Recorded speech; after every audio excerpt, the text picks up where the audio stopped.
आपका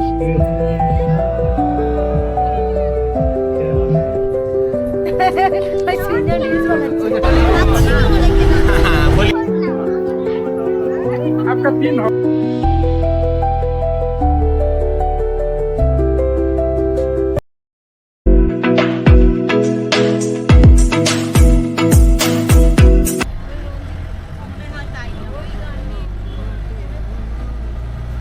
সুপ্রভাত সবাইকে। আমাদের সিকিম ভ্রমণের আজ তৃতীয় দিন। গত দুদিন আমরা পেলিংয়ের অসাধারণ সব জায়গা ঘুরে দেখেছি। কাঞ্চনজঙ্ঘার সুন্দর দৃশ্য, ঝর্ণা আর অনেক সুন্দর মুহূর্ত কাটিয়েছি। আজ আমরা রওনা দিচ্ছি পেলিং থেকে গ্যাংটকের উদ্দেশ্যে। নতুন জায়গা, নতুন অভিজ্ঞতা আমাদের জন্য অপেক্ষা করছে।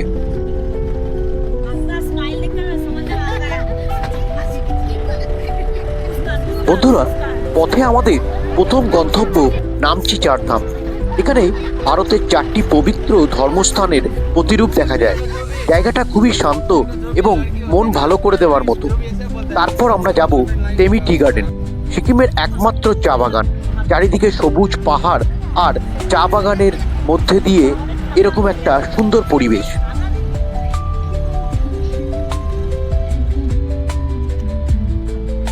আর দিনের শেষে আমরা পৌঁছে যাব গ্যাংটকে। সন্ধ্যায় এফজি মার্গে কিছুটা সময় কাটাবো। আলো, ভিড়, খাবার সব মিলিয়ে একদম জমজমাট একটা অভিজ্ঞতা।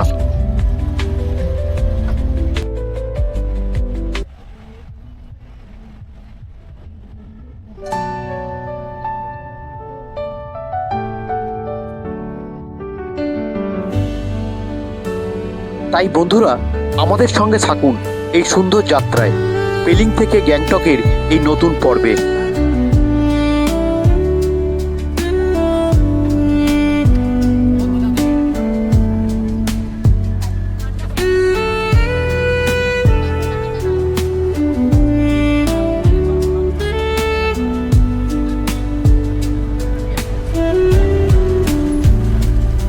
দেখতে দেখতেই আমরা পৌঁছে গেলাম নামচি চারধামে। পেলিং থেকে এখানে আসতেই আমাদের প্রায় 2 থেকে আড়াই ঘন্টা সময় লেগেছে। তবে পুরো পথটাই ছিল দারুণ সুন্দর আর উপভোগ করার মতো। আজকের আবহাওয়াটা একবারে অসাধারণ। পরিষ্কার আকাশ, হালকা ঠান্ডা হাওয়া, সব মিলিয়ে একদম পারফেক্ট। এদিকে একবার করে। আসলে পাহাড়ে সকালের সময়টা ট্রাভেল করার জন্য সবচেয়ে ভালো। রাস্তা ফাঁকা থাকে, আবহাওয়াও থাকে একদম ফ্রেশ, আর মনটা একদম ভালো হয়ে যায়। চলো উপরে, চলো উপরে, উপরে গিয়ে খুলবো। কি হয়েছে বল বল।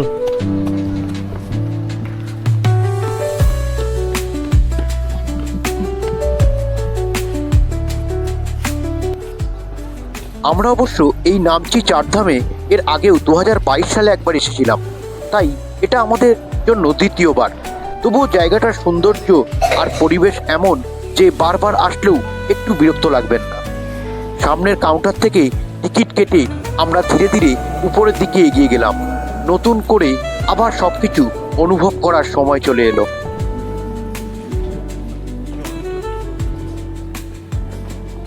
এই নামচি চারধাম আসলে সিকিমের একটি খুবই জনপ্রিয় ধর্মীয় ও পর্যটন কেন্দ্র। এখানে ভারতের 4টি পবিত্র ধামের প্রতিরূপ একসঙ্গে দেখা যায়। আর সবচেয়ে আকর্ষণীয় হলো বিশাল এক শিব মূর্তি, যা দূর থেকেও চোখে পড়ে। জুতো রাখার জায়গায় জুতো রেখে ধীরে ধীরে এগিয়ে গেলাম চারধামটা ভালো করে ঘুরে দেখার জন্য। জায়গাটা খুবই শান্ত, পরিষ্কার আর সুন্দরভাবে সাজানো। একদিকে ধর্মীয় গুরুত্ব, অন্যদিকে প্রাকৃতিক সৌন্দর্য, দুটোই একসঙ্গে উপভোগ করা যায়।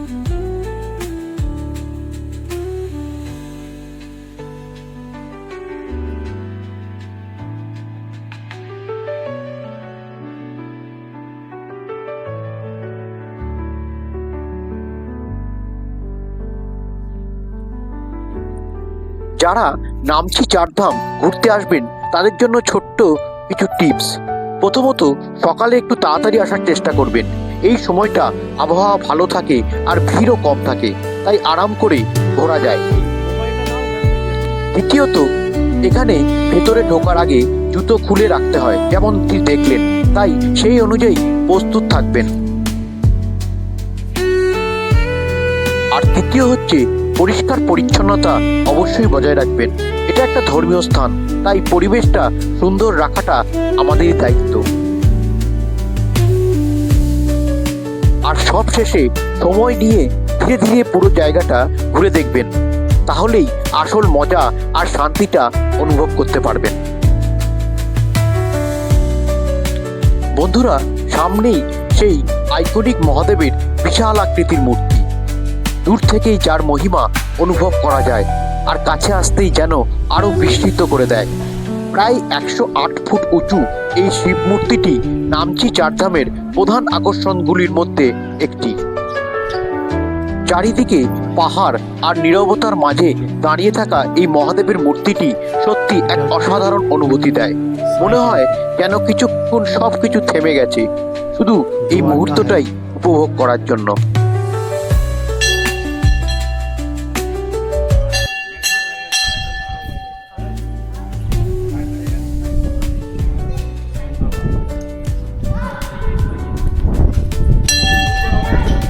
এখানে শুধু চারধামের মন্দিরই আছে তা কিন্তু নয় বন্ধুরা, চারিদিকে ছড়িয়ে আছে ছোট বড় অনেক দেবদেবীর মূর্তি আর নানা মন্দির। প্রতিটা জায়গার আলাদা একটা সৌন্দর্য আছে, আর প্রতিটা কোণেই যেন নতুন কিছু দেখার মতো আছে।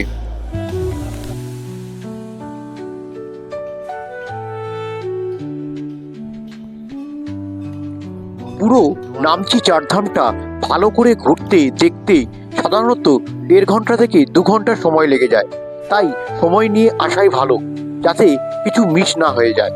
আর একটা গুরুত্বপূর্ণ কথা, এখানকার মন্দিরগুলোতে পুজো দিতে হলে দুপুর 12টার আগেই ঢুকে নিতে হবে, কারণ 12টার পর বেশিরভাগ মন্দিরের দরজা বন্ধ হয়ে যায়। তাই যারা পুজো দিতে চান তারা অবশ্যই সময়টা মাথায় রেখেই প্ল্যান করবেন।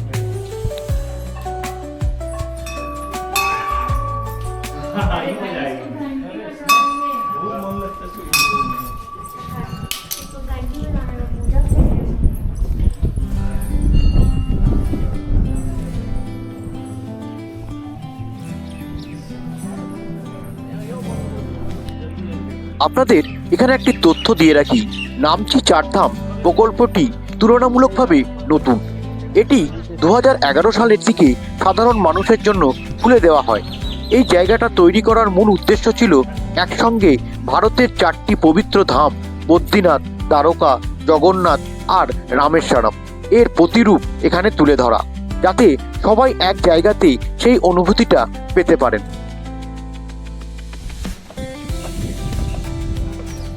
এটি তৈরি করেছে অবশ্যই সিকিম সরকার। পর্যটন ও ধর্মীয় গুরুত্ব দুটোকেই মাথায় রেখে তৈরি করা হয়েছিল। এখানে শুধু মন্দিরই নয়, পুরো জায়গাটা খুব সুন্দরভাবে পরিকল্পনা করে বানানো হয়েছিল। সবচেয়ে আকর্ষণীয় অংশ হলো বিশাল 108 ফুটের উঁচু শিব মূর্তি, যা এই কমপ্লেক্সের কেন্দ্রবিন্দু। বর্ষাকাল বাদ দিলে প্রায় সারা বছরই এখানে ঘুরতে আসা যায়। ছোট থেকে বড় সব বয়সের মানুষেরই জন্য এই জায়গাটা একদম পারফেক্ট।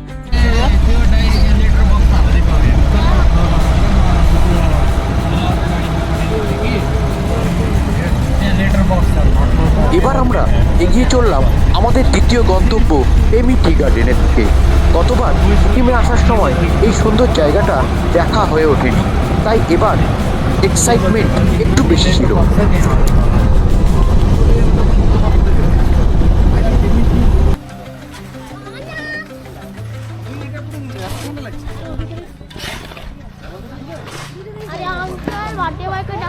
হ্যাঁ, ইয়েস ইয়েস, বার্থডে বয়।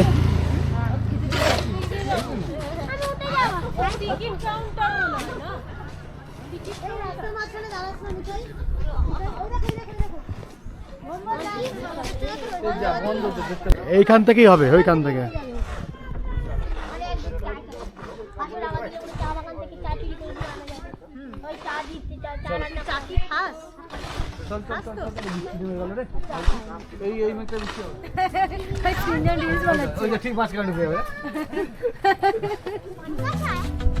এই রাস্তাটা অনেক সুন্দর। তার বাড়ি কোথায়? চলো চলো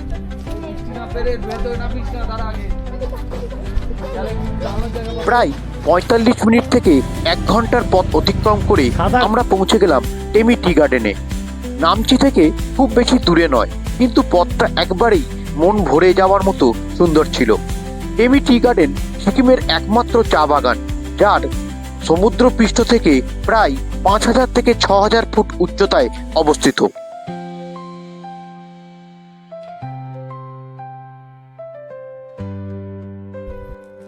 এখন কোথাও ঘুরতে গেলে ছবি তোলা আর রিল বানানো যেন ভ্রমণের একটা গুরুত্বপূর্ণ অংশ হয়ে গেছে।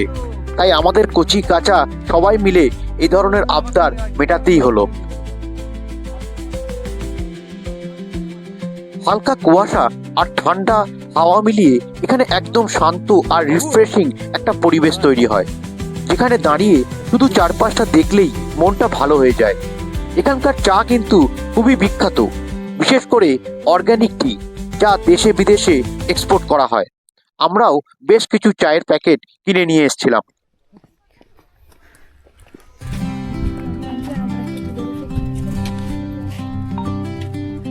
আসলে ভ্রমণের আসল আনন্দটা শুধু জায়গা দেখাই নয়, প্রিয় মানুষের সঙ্গে সেই মুহূর্তগুলো ভাগ করে নেওয়াতেই থাকে।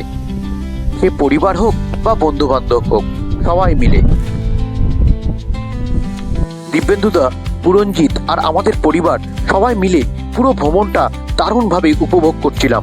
হাসি, মজা, গল্প সব মিলিয়ে প্রতিটা মুহূর্তই হয়ে উঠছিল বিশেষ।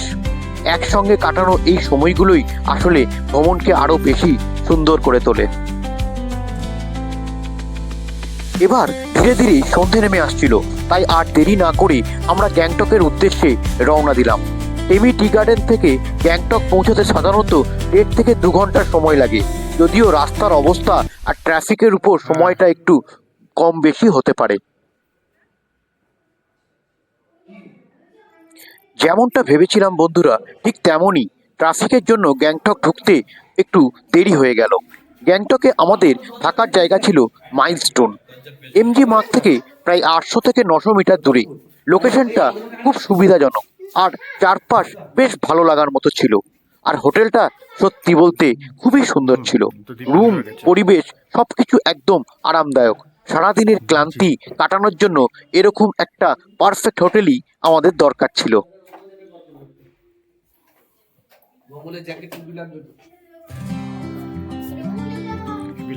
আমরা ইচ্ছে করেই গ্যাংটকের এমজি মার্গ থেকে একটু দূরে এই হোটেলটা নিয়েছিলাম, একটু নিরিবিলি পরিবেশে থাকার কথা মাথায় রেখেই। এখানে এসে লাঞ্চ করার প্ল্যান ছিল, কিন্তু 2-1 জন ছাড়া প্রায় কেউই আর খেতে পারল না। সারাদিনের ঘোরাঘুরিতে সবাই বেশ ক্লান্ত ছিলাম। তবে একটা ভালো ব্যাপার হলো এখানে মাছেরও ব্যবস্থা ছিল। যারা খেয়েছে তারা কিন্তু বেশ মজা করেই খেয়েছে।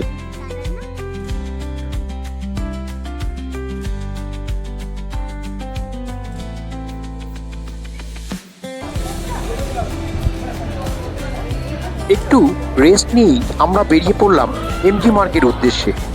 হোটেল থেকে যেতে পার ট্যাক্সি ভাড়া পড়লো প্রায় 300 টাকা করে।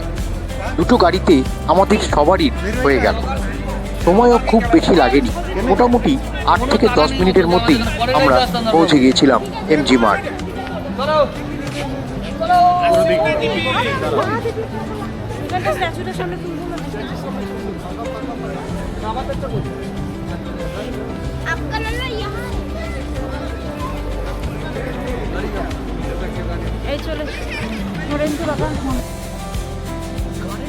এমজি মার্গে পৌঁছে দেখি তখন কারেন্ট নেই, তবে এমার্জেন্সি কিছু লাইট জ্বলছিল। এত সুন্দর একটা জায়গা, একটু আলো কম থাকায় সেই প্রাণবন্ত ভাবটা পুরোটা ঠিক বোঝা যাচ্ছিল না। আশা করব ভবিষ্যতে এই বিষয়টা আরো ভালোভাবে ম্যানেজ করা হবে, তাহলে অভিজ্ঞতাটা আরো সুন্দর হবে। এ বিষয়ে সিকিম সরকারকে একটু তৎপর হতেই হবে। এরপর আমরা তিনটে পরিবার আলাদা আলাদা হয়ে ঘুরতে বেরিয়ে পড়লাম।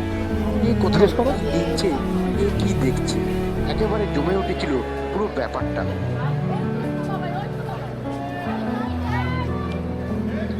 সন্ধ্যের এমজি মার্গ সত্যি অসাধারণ সুন্দর, আলোয় ঝলমলে, একদম প্রাণবন্ত একটা পরিবেশ। চারিদিকে বাঙালি পর্যটকে ভরপুর, মনে হচ্ছিল যেন ছোট্ট একটা কলকাতা এখানে তৈরি হয়ে গেছে। আর এখানকার এই সুন্দর মুহূর্তগুলোকে ধরে রাখতে চোখে পড়ার মতোই ছিল ছবি তোলা আর রিলস বানানোর হিড়িক। সবাই নিজের মতো করে এই স্মৃতিগুলোকে চিরস্থায়ী করে রাখার চেষ্টা করছিল। তাই আমরাই বা বাদ যাই কেন?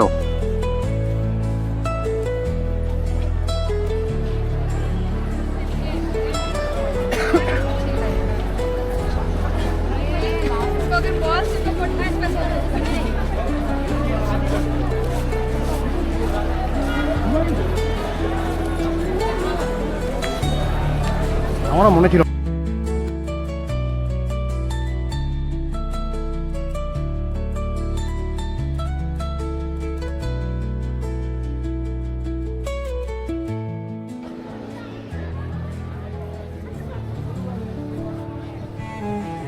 আগের এপিসোডে আপনারা দেখেছেন পেলিংয়ে রাতে দিব্যেন্দুদার ছেলে দৈপায়নের জন্মদিন দারুণভাবে উদযাপন করা হয়েছিল। আজ যেহেতু ওর আসল জন্মদিন, তাই এই বিশেষ দিনে দিব্যেন্দুদা আমাদের সবাইকে রাতের ডিনারের ট্রিট দিচ্ছিল। তাই এখন আমাদের গন্তব্য একটা ভালো রেস্টুরেন্ট, যেখানে আজকের দিনটা আরেকটু সুন্দরভাবে উদযাপন করতে পারি আমরা।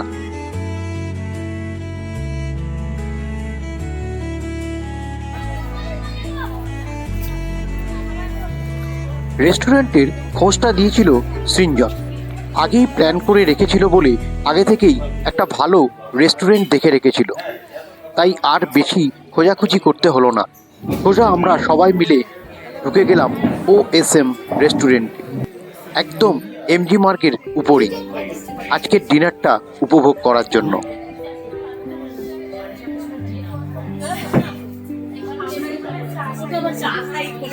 তো বন্ধুরা, আমরা তাহলে জমিয়ে ডিনারটা সেরে নিই। আর আপনারা ভিডিওটা ভালো লাগলে অবশ্যই লাইক, শেয়ার আর সাবস্ক্রাইব করতে কিন্তু ভুলবেন না। পরের এপিসোডে থাকছে গ্যাংটক থেকে জুলুক যাওয়ার পুরো ডিটেলস, সেখান থেকে আরিতার আর শিলেরিগাঁও, আর সঙ্গে থাকছে কিছু তিক্ত অভিজ্ঞতার গল্প। তাই বন্ধুরা, আজকের মতো এখানেই শেষ করছি। আবার দেখা হবে পরের এপিসোডে। ততক্ষণ পর্যন্ত ভালো থাকবেন আর সুস্থ থাকবেন। টাটা।